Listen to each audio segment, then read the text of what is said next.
Hello GameMakers, this is GameMaker Rob, and in today's episode we reintroduce talking into our maps. So every map we visit now has its own conversation, and we also start the basis of a world menu as well. So let's get started. Okay, so the first thing we're going to do is I'm going to show you my CSV files. So I've got a conversation for every map now. This is the first conversation. Then we've already seen the battle one for the first battle. This is the second one.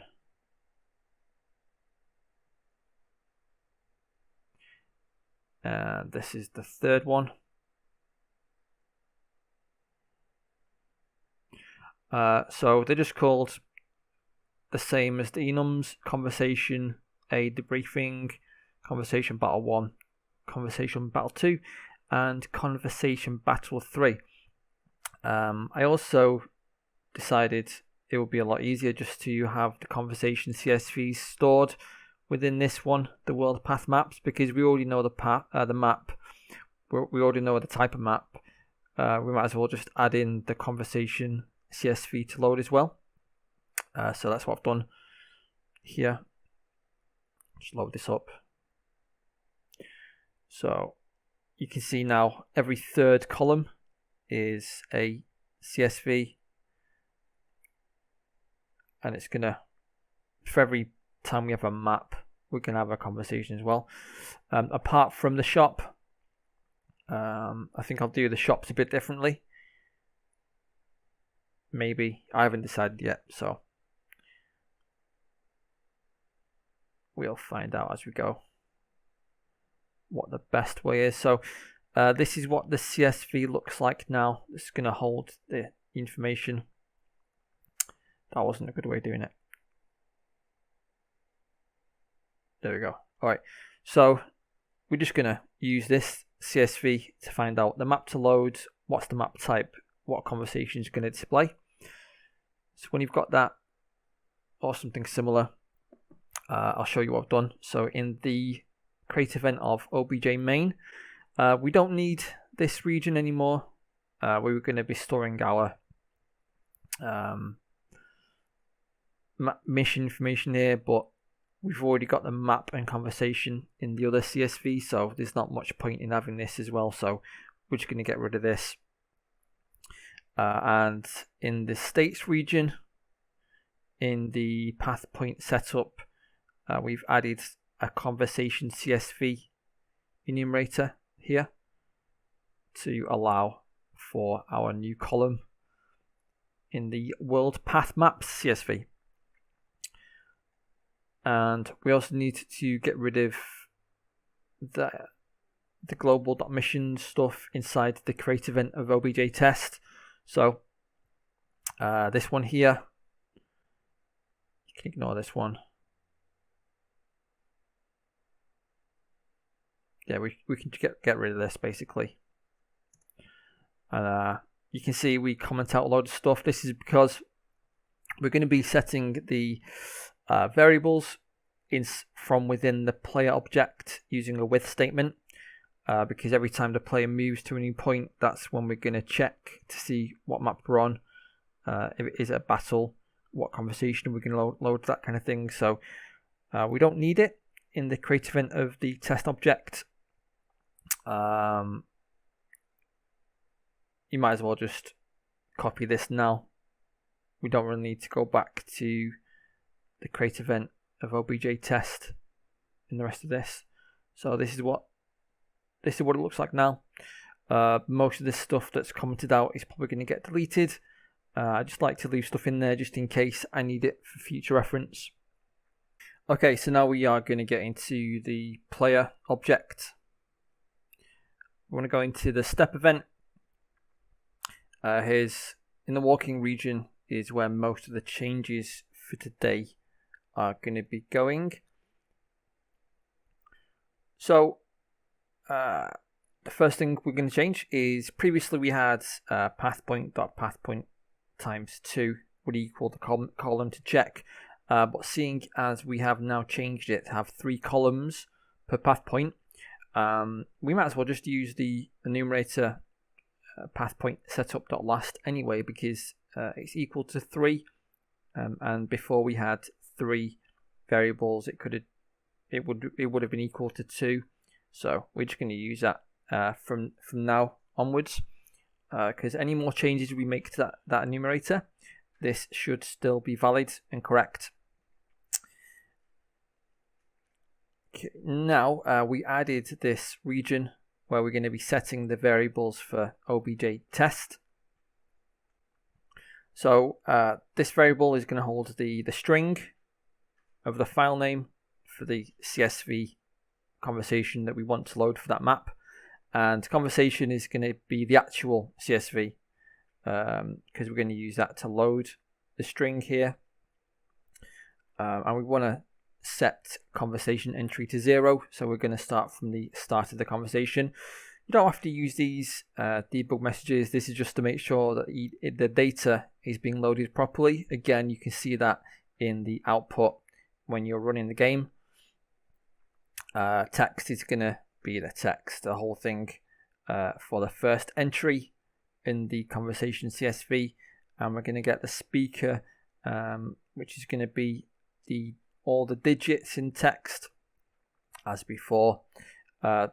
This stuff is mainly copied from the create event of obj test, as are these two as well. So we're now going to be using center on speaker again to move the camera around like we did, which means we can comment out this stuff here. And then we have a new script that's going to remove our digits for us. We use this in 2 places in the game, so it just made better sense to have it in a script now. So the actual script is here, pretty simple. We just have a for loop going for the length of how many characters there are in text. We always want to check the first character. The way I was doing it before was I, but if we delete one character, then the second character is going to be the first character. So we always want to be checking the first one, because all we want to do really is remove whatever numbers are at the start of the text. So if it's a number, then delete it. Again, deleting the first character, because again, yeah, I've explained that, never mind. Otherwise, if the character is like a letter or a symbol or something, we're going to break out of the for loop. We don't need to go any further. What this means is it will leave other numbers inside the text. Because we are using string digits to get the speaker though, I still wouldn't recommend using numbers, apart from saying which person is speaking. And that should pretty much it for the step event of the player. Okay, so we're going to update the step event and draw GUI event for obj test, and then we're going to run the game, make sure that's working first of all. So in the step event of obj test, we're going to be reusing this code again, so we're going to uncomment it out, and we're also going to use our new script here to get rid of the digits from the string. And we moved this code here, these 3 lines, into an else statement. So basically, all this code here is going to run when there is more text to display for the conversation. As soon as we get to the last line, so when this isn't true anymore, then we want this to happen when we press enter, which is just going to increase the story state, stop the test object from showing the map, and then resetting the camera back for the world view. So that's the step event. So now in the draw GUI region, we want to display the conversations again. We also only want to display them if we are showing the map. So wrap everything inside an if statement like this. And then we just added basically some backgrounds for the name and for the text. So we just these 4 variables are going to get the 4 points of the rectangle that we need, and it's just based on the width and height of the name and the text. So this is the first one. We have to make sure that we're getting these coordinates after we set the font. If you have a different sized font than the one you want, then string width and string height are going to return wrong values, because they're going to be doing their calculations based on the current font. So we have to do these calculations after we set the font. And we also need to bear in mind where our H line and V line are. So we're drawing horizontally from the center and vertically from the top. And the second background here, it's kind of similar to the first one, but this is going to change based on the width and height of the text. We need to use string width ext and string height ext, so we can pass it the sep and w variables, and that'll give us the exact width and height of the whole text. Again, we're getting these variables after we change the font to FNT conversation, and we should be able to run the game now. So let's just make sure all the text is working, and then we're good to do one more thing. This is the very first map again with a conversation.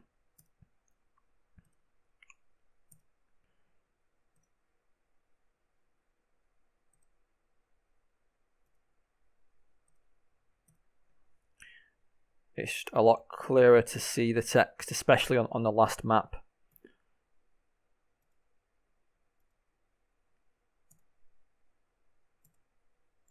That was the very first conversation that we did. This is the second battle.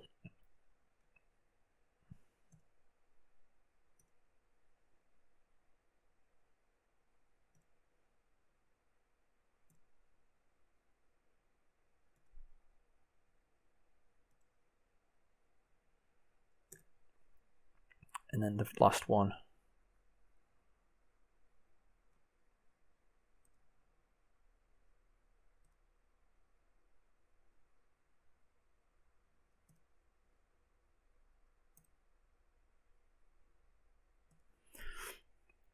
As you can tell, there's some pro writing going on behind the scenes here. So all the conversations are playing out, no problems. One more thing I wanted to add today is a little menu system, just to show that when there is a shop, the option's going to be available. When we go to a region that doesn't have a shop, it's going to be grayed out. So going to the create event of obj main, and in the first region we have, I've put all the other enums into regions just to make it easier to navigate. There's no changes in these 3, but we've got a new region. Just uncomment it. So the options I'm thinking of having for now on the world map are army, save, load, and shop. Pretty self-explanatory. We also want to have some text for that as well. That's what this is for. And that's it for the create event of obj main. Pretty simple. And then in the draw event of the player, we're going to have a new region to draw the actions.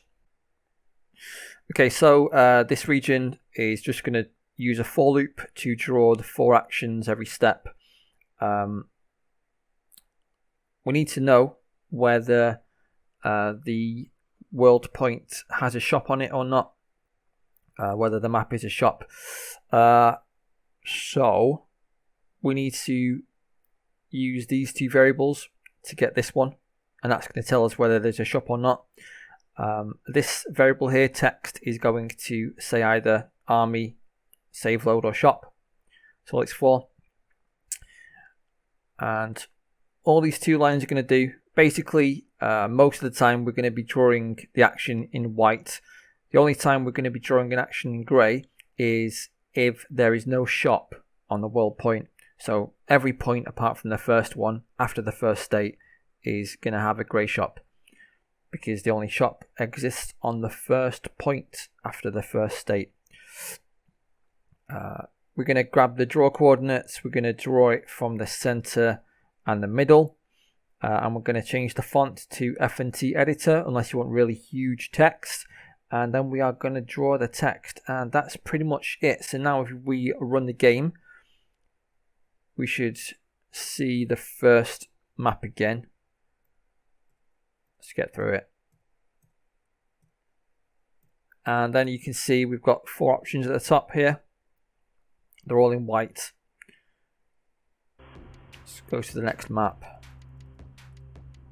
And you can see the shop option is grayed out. We're going to use this code to obviously take actions, and if the shop is grayed out, then we can't shop. That's all there is to it. So that is it for this episode. It's a bit shorter than I wanted. The Rona is strong. Sorry about that. Next time, I'm hoping to have something a bit more in depth. I really want to get into the army stuff, where we can build our army, equip them, change class, that kind of thing. That is going to be pretty in depth though. So let's see what we can do for next time. Until then, bye for now.